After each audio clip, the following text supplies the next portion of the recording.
Scorpion, bonjour et bienvenue pour votre taroscope du mois d'août 2025.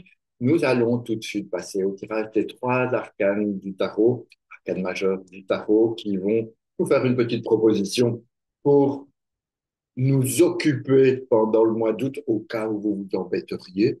C'est vraiment juste au cas où. Alors, pour vous, la première qui sort, c'est l'impératrice, suivie de la roue de fortune.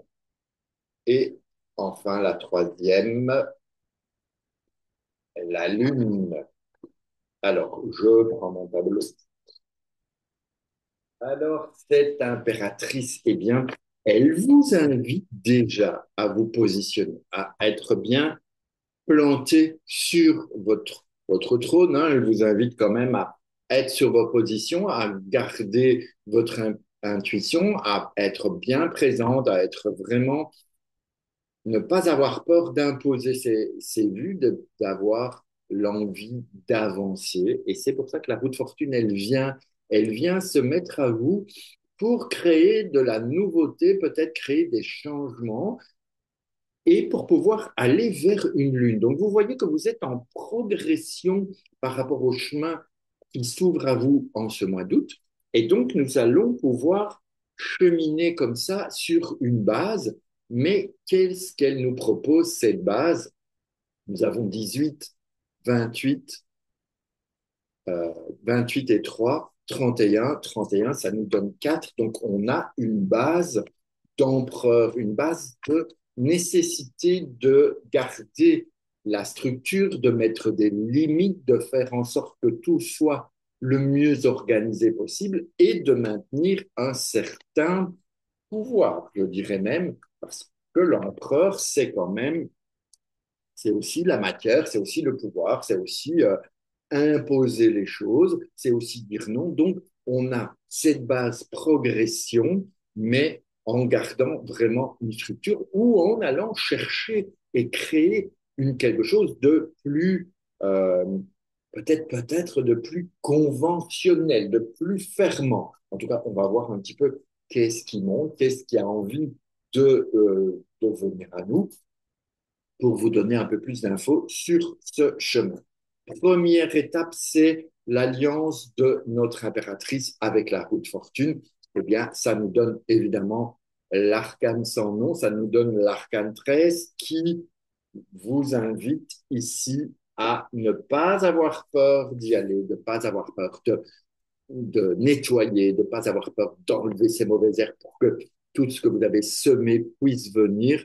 Libérez-vous, allégez-vous de votre sac à dos euh, et pensez à qu'est-ce qu'il y a derrière ce trône. Donc, vous pouvez vous défaire, vous pouvez vous alléger. En tout cas, on a ce besoin d'identité nouvelle, peut-être, qui est avec ça. Et c'est je me mets à nu, je me libère, je me déleste de tout ce que j'ai pas besoin, de tout ce qui me pèse sur le dos, de tout ce qui m'empoisonne, de tout ce qui m'enquiquine. Donc, on avance en voulant être plus légère, plus léger. En tout cas, c'est l'invitation de l'arcane sans nom, c'est libère-toi de tout ce que tu n'as plus besoin.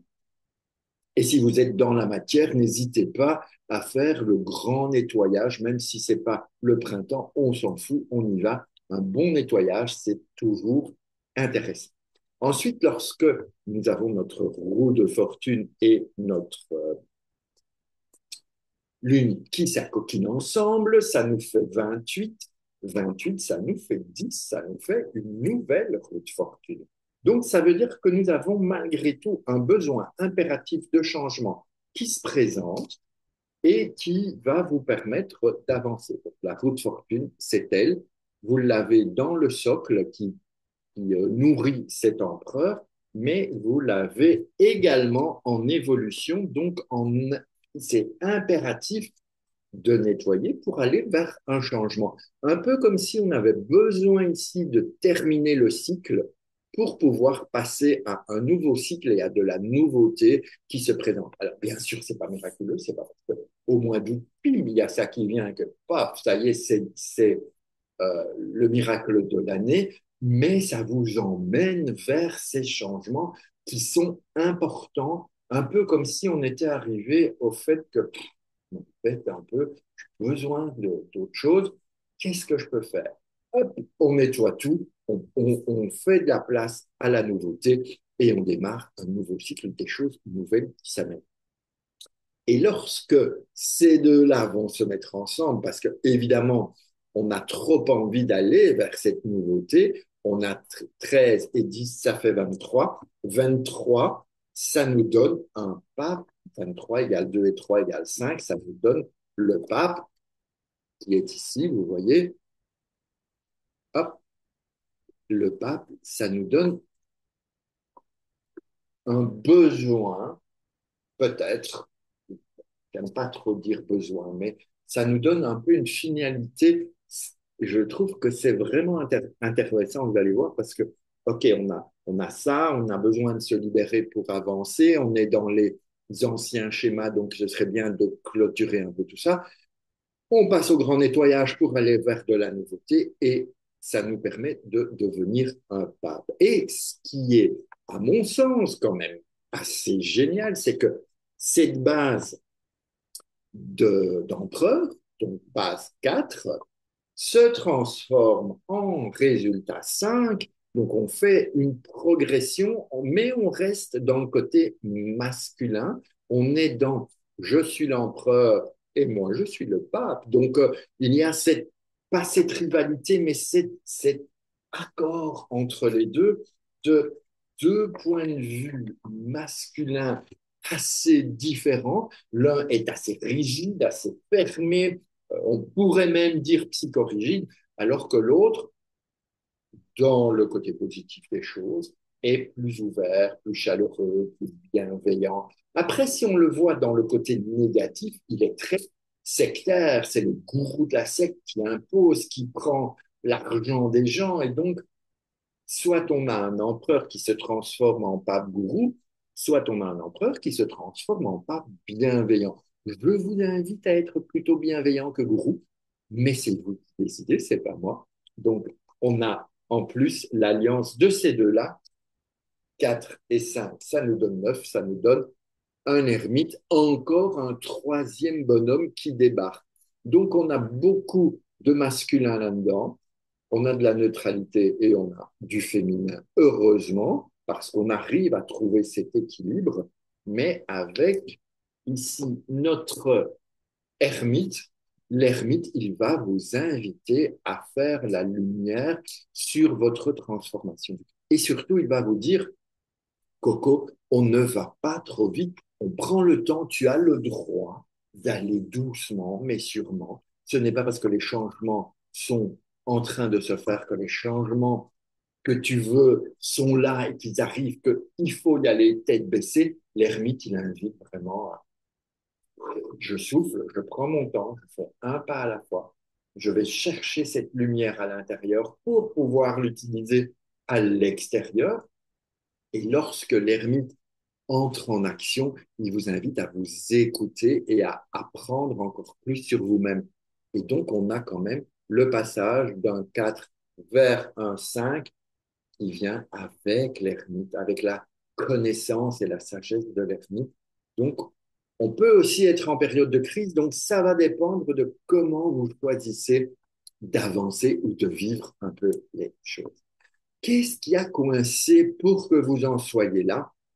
Dans votre axe du passé, on va dire, on a euh, l'axe pape, arcane sans nom, impératrice. Donc, on a 13 et 3, 16 et 5, 21. On a un monde. Est-ce que vous auriez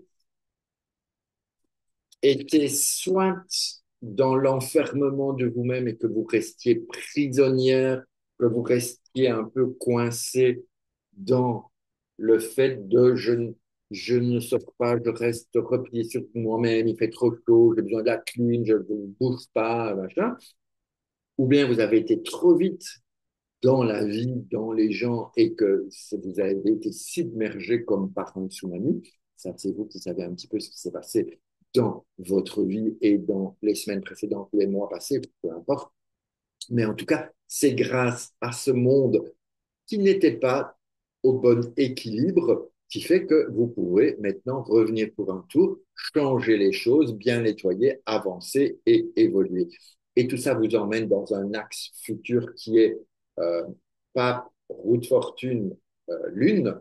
Donc nous avons 18, 28, 28 et 5, 33. Vous allez vers un amoureux et l'amoureux, eh bien, certes, il va vous faire amener quelques hésitations, quelques mentalisations, quelques difficultés à vous lâcher, mais n'oublions pas que l'ermite, que l'amoureux, je dis l'ermite parce que je le colle vraiment là, l'amoureux, il a besoin de s'engager, il a envie de s'engager. Donc, on peut avoir dans le futur encore, évidemment, des périodes de doute, et c'est tant mieux parce que c'est le doute qui va vous faire avancer, mais parce que le doute vous demande à un moment donné de faire vos choix, de prendre les décisions, de vous engager et d'avancer. Donc, ce mois d'août est un bon mois préparatif pour tous ceux qui arrivent par la suite. Voilà ce que j'avais envie de vous donner comme information par rapport aux sorties des arcanes du tarot. N'hésitez pas à commenter, à liker, à partager, à vous abonner. Vous connaissez la chanson, faites-le. Ça m'aide aussi à me faire connaître, ça m'aide à ce que les, les gens puissent me contacter s'ils ont besoin d'éclairage. En tout cas, je vous remercie de votre présence, je vous remercie d'avoir visionné la vidéo jusqu'au bout. Et évidemment, on se retrouve le mois prochain pour un autre taroscope et d'autres vidéos. D'ici là, prenez bien soin de vous et puis je vous